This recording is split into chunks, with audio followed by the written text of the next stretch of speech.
China has the largest standing army in the world, the largest navy in the world. But there's one fatal weakness.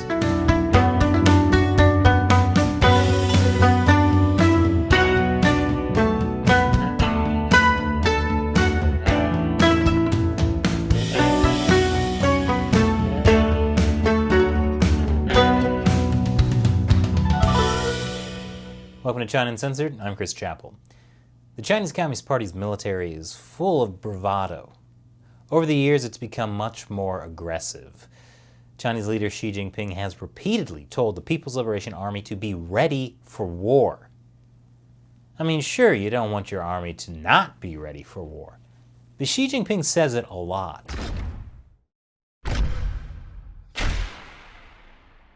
Meanwhile, Chinese jets are flying more and more frequently over Taiwan's air defense identification zone. There's been a massive buildup of military equipment in the South China Sea, and China now has the largest navy in the world. The Chinese Communist Party hopes it can convince the world a fight against it would be so hopeless that Taiwan may as well just surrender. However, the People's Liberation Army has a major weakness. Their soldiers. A combination of low morale, inexperience, and poor equipment is hobbling the PLA, which is why the Communist Party is terrified of putting it to the test. So the Chinese Communist Party's military is not all it's cracked up to be. One of its biggest Achilles heels is low troop morale. In China, where people tend to have little respect for soldiers, there's a saying: good steel does not become nails, meaning respectable individuals do not become soldiers. That view is even more of a burden for Chinese soldiers because of the decades-long one-child policy. Over 70% of Chinese soldiers are only children. So if you're a parent and your son dies in combat, that's not just the loss of a child.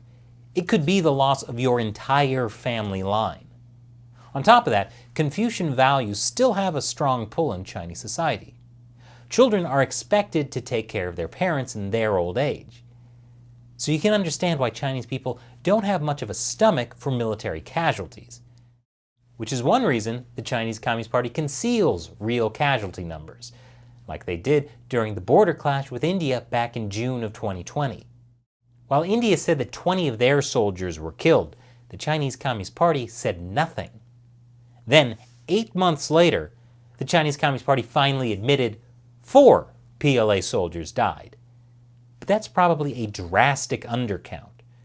One U.S. intelligence official estimates there were 20 to 30 deaths China had concealed. But there's another problem with an army made mainly of only children. Kids are spoiled. They call it Little Emperor Syndrome. And China's military worries that its only child recruits are wimps, which is one reason the Chinese regime has been leading a push to make boys more manly. And nothing is as manly as muscular rap videos featuring close-up shots of huge missiles. Hey yo, PLA. Hey yo, chick, we back. It really looks like they're using those missiles to compensate for low morale. But if society's calling you wimpy nails, you can see why morale might be low in the PLA. And that's certainly backed up by the treatment of Chinese soldiers. A U.S. Army private earns over $20,000 a year in basic pay. They also get a housing and food allowance that almost doubles that amount. A Chinese recruit makes only $2,600 a year. Even after adjusting for purchasing power, it's still only half as much as the basic pay for an American private. And there's a much bigger problem: lack of experience. The PLA last fought a major conflict nearly 40 years ago when a seasoned Vietnamese military demolished a bungled Chinese invasion in 1979. According to the RAND Corporation, the ghost of that defeat still hovers over the PLA. Authorities have largely chosen to ignore an embarrassing conflict that fits awkwardly with Beijing's narrative of a peaceful rise. But the official silence has left many PLA veterans disillusioned about their participation in the war. Not only that, but the few combat veterans who remain in service will all retire within the next few years, which means the military will soon have no personnel with first-hand combat experience. Instead, the PLA relies on military training exercises to test whether their troops are combat ready. The PLA does claim to have 2 million active troops, the largest standing army in the world. But raw numbers alone aren't enough to win a war. An analysis of the PLA estimates that about a third of the army is made up of conscripts. Now you may think of conscripts as people who are forced to join the army, but it's not that straightforward. In practice, it's more like voluntary conscription. Local governments will have annual conscription drives to get people to join the PLA. The ratio of conscripts who volunteer to serve versus those who are forced to join the military is not known. But people do volunteer as conscripts. I mentioned earlier that low-ranking Chinese soldiers don't get paid much.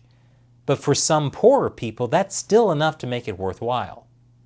Conscripts serve 2-year terms in the PLA. That means about 400,000 people have to join the PLA each year to keep the numbers up. After 2 years, the conscripts either leave the PLA or they can volunteer and become non-commissioned officers if they qualify. But here's the weakness with the PLA's annual conscription cycle. Unlike their counterparts in other militaries, as long as the traditional once-a-year conscription cycle is in effect, conscript-heavy squads, weapons, crews, platoons, and companies will undergo large fluctuations in strength twice a year. In September, 40 to 50% of their conscripts are demobilized, and 6 months later, a new batch of privates enter the unit. In essence, small unit leaders must build unit proficiency and cohesion with 2 different sets of personnel each year, then repeat the same process every year. Now the PLA realizes this is a problem, and there are supposed to be reforms that solve it. But they're going to take years to implement. So if a Chinese military conflict happens too soon, it may not go as well for the PLA as they hope. And now, I want to give a shout out to one of our video editors, Anderson, aka Andersaucy. He isn't just a video editor, he's also a rapper. He worked with a platform called Taiwan Plus to make a fantastic music video about Taiwan and how it's thriving despite the threats from the Chinese Communist Party. It's great. Check it out. I put a link below. Once again, I'm Chris Chappell. See you next time.